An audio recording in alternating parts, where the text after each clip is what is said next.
Aiwa, ndichida kutendai mhuri yeZimbabwe nesapoti yese yamunotipa pano paSaint TV, basa richienda mberi. Ndichida kutenda zvakanyanya kune vese vakashare mavideos edu ekuno kuTriangle. Mwari wekudenga wakuitire zvakanaka paWhatsApp, maWhatsApp group, paFacebook, maYouTube, Instagram. Aiwa, ndichingoti thank you very much. Chekutanga ndichiti kana uri munyowani usati wasubscribe on our YouTube channel, subscribe, turn on your notification bell so that every time we upload a video you'll be notified. Also, don't forget to follow us on our Facebook page, rakanzi iro Saint TV. Zvimwe chete izvozvo pa our IG account yakanzi Saint TV official. Ndichitoti muri sei kwese kwamuri. Nhasi ndoda kuti ndimbokupaiwo update yezviri kuitika kuno kuTriangle. Aiwa, parizino ndoda kuti ndinge ndinokurukura nemwanasikana wamunoziva mese kuti Lolo, anonzi iye Loraine Jakarazi kuno kuUswaushava. Regai nditaure naye zvakare, garai ipapo. Ana sisi vake vachada kukurukura nawo. Mungewo muri munonzwawo kuti zviri kuitika. Garai ipapo munatsoteerera. Lolo, wakadi zvako? Ndipo makadiwo. Ndiri nani? Kwakadiwo kuno? Kunofara. Anditi? Ungada kuzivisa mhuri yeZimbabwe kuti unonzani uyezve uri fomani? Indozi Loraine Jakarazi, ndiri form 4 paUswaushava secondary.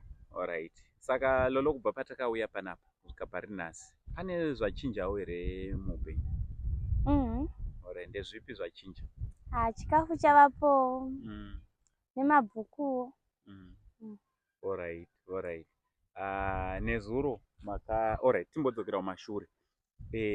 Una ana sisi vako nabhudho vako, ungada kutsanangurira kuti mushure meunge tauya vakazouya sei? Vakauya vanzwa kuti tivatoresawo mabheki nezvitupa. Alright, ndiani akavafonera? MP. MP vakazovafonera? Alright. Which is a good thing. Kureva kuti mabirth certificates maanawo nezvitupa. So mabirth nezvitupa zvavapo izvi zvava panapa. Ndichitoti makorokota handiti? Sauri kunzwa sei kuti chitupa chako birth rako wanaro? Ndonzwa kufara. Handiti? Wonderful. Alright, so iwe una ana sisi vako. Ungada kuti tsanangura kuti mbamenyu maberekwa muri wangani?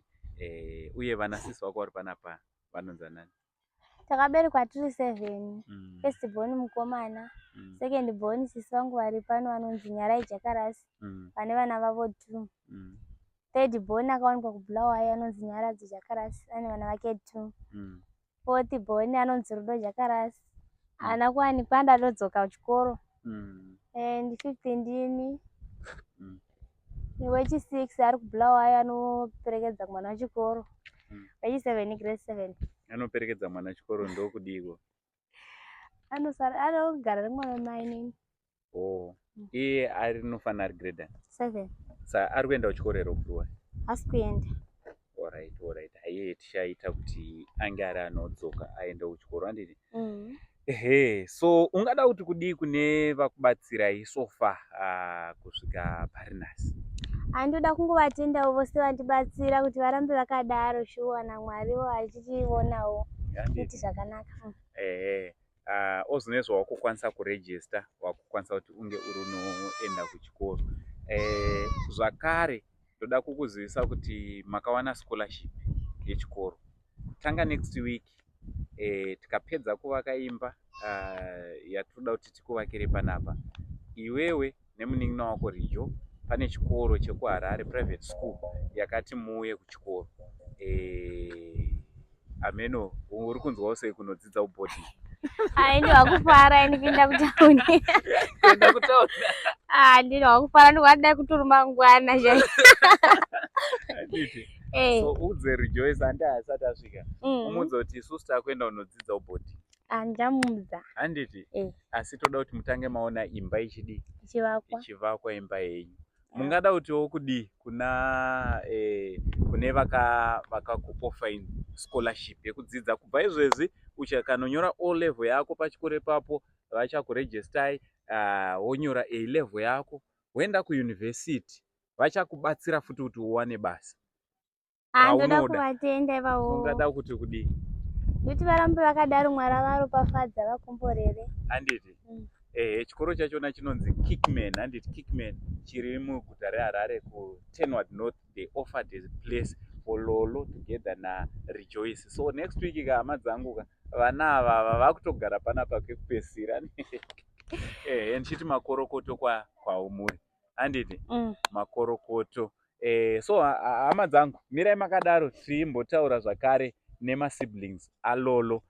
Tichida kungotenda veKickman nekupawo nzvimbo kuna Lolo nemunin'ino wake. Aiwa, mirai makadaro tinzwe zvinotevera.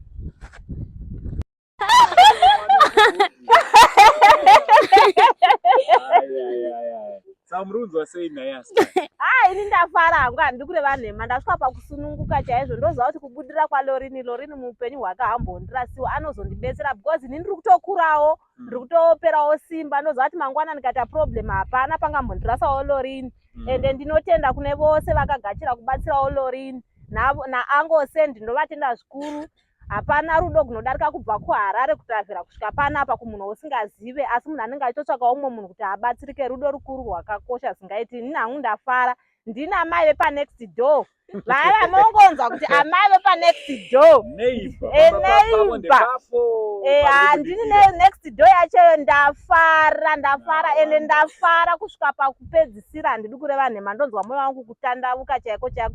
Vese vakaisa ruoko rwavo pakubatsira, ndoti Mwari avaropafadze. Navose vanoda kuendesa Loraine kuchikoro, ndoti murambe makadaro. Kudzidza kwaLoraine kudzidzawo kwanguwo muupenyu. Ndotoziva kuti Loraine achandibatsirawo. Ende murambe mune rudo rwamunaro. Ndasvika pakufara zvokusvika pakupedzisira chaiko chaiko chaiko. Ndanyatsofara. Ndoti nezita raJesu Mwari akiitirei zvakanaka. Amen.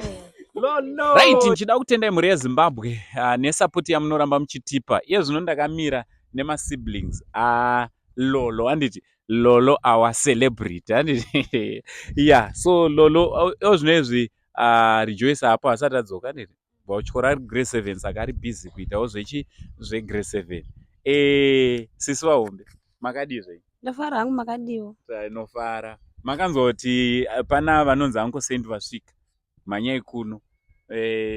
Hamuna unetseka here kubvunza kuti vanomboita nezvei, ndiani tozouya uzodii? Ndakatobvunza ndikatsanangurirwa zvose. Handiti? Aiwa, tinofara. Zita renyu munonzani, mune makore mangani? Uye muri wechingani mumba mana Lolo? Ndinonzi Jakarazi, ndine makore 26. Ndiro number 2. Alright. Saka birth certificate nechitupa mama akambotora here? Tatisati. Mamusati. Handiti muri kunzwa seiwo kuti manazvo? Ndonzwa kufara pasi munhu anga ane vana. Ndandichitoshuvira kuti ndigotoresawo vana vangu. Handiti? Saka makatovatoresa? Handisati. Makutozonovatoresa. Alright.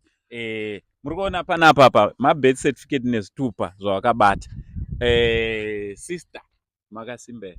Tiripo makadiwo. Tiri nani? Zita ndiani? Ndonzi Rudo Jakarazi. Alright. Muri vechingani kubva pana Lolo? Mumba mana Lolo? Ndiri wechinumber 4. Number 4. Moteedzana naLolo? Ndimi munosira Lolo, handiti? Saka ani mamonaka itasova natsona. Vateedzani vava, handiti? So makaenda kuchikoro kusvika papi? Ndakanzwa kuti mimi mune nyaya kuchikoro. Inini ndakaenda kuchikoro kusvika form 3, ndobva ndangoregawo ndaona kuti kurejista handina birth, handina chitupa, ndikatongosirawo ipapo. Alright. Kureva kuti zvinhu zvaitokunetsa izvi.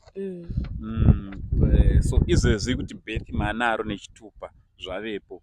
What's the way forward? Izvezvi sezvo ndava nebirth nechitupa, ndakukwanisa kudzokera chikoro nokuti ndakukwanisa kunorejistawo ndonyorawo form 4. Makuda kutonoti mudzoke. Magumira form 1? Ndandagumira form 3, saka izvezvi ndakukwanisa kudzokera chikoro ndigoona kunyorawo form 4 nevamwe. Handiti? Kureva kuti makutojoina training nana Lolo. Saka muri kuda kudzokera kuform 3?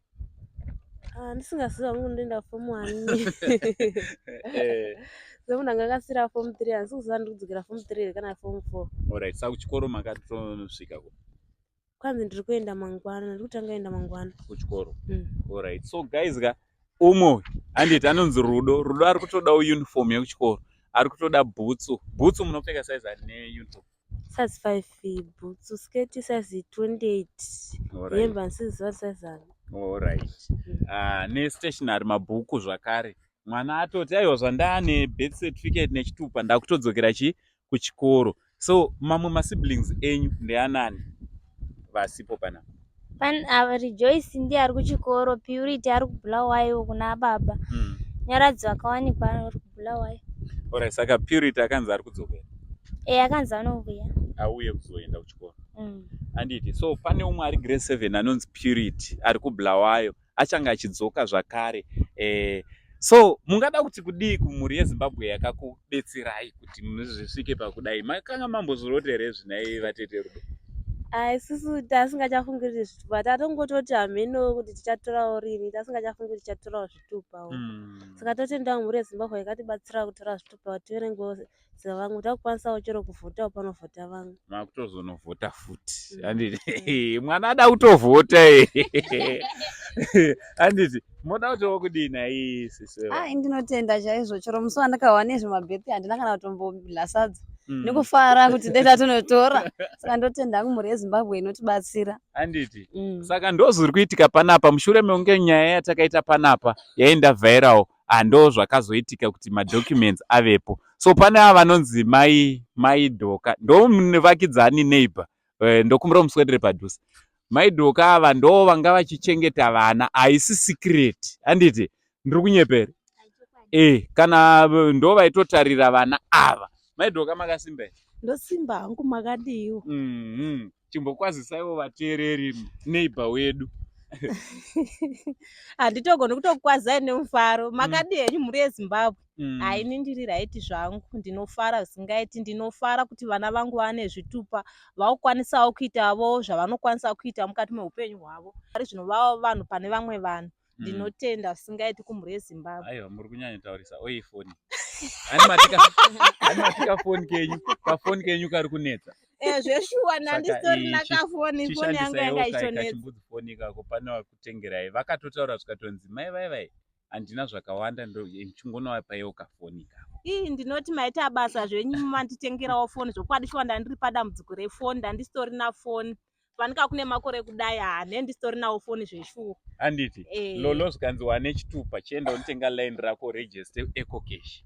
Vaita basa wanditengera. Anditi. So ndo mamiriro azvakaita. So guys, kune vari kuda kuti tinge tiri tinobatsirana, toda kuvaka imba neukasika. Jecha ratovapo. Rakaiswa nani jecha? Rakasungwa nevanhu vechechi. Chechi inonzi chii? Spirit Angel Church of God. All right. So tinoda kuvatenda. So panapa toda kuti tirambe chita macontributions ekuti tivake imba. Toda kunge simu dzakawani. Toda kuti tingivake 2-bedroom flat for you. Handiti, muve nemba yenyu. Tataura zvakare na MP avachiwa vanga vachiti vataura nevezinwa. Vari kuuya kuzosevha. Vazouya kuzosevha. Vari kuuya kuzosevha kuti mvura inobatika papi. Pano pari kufanira kuita chibhorani chemvura. You can say that again.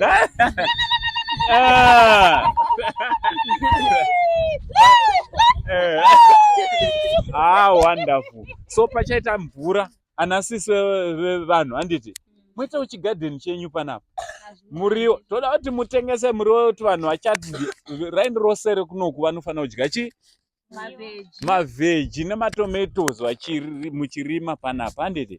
Aiwa, tida kutenda nevakuru venzvimbo ino. Tataura naMP, thank you very much.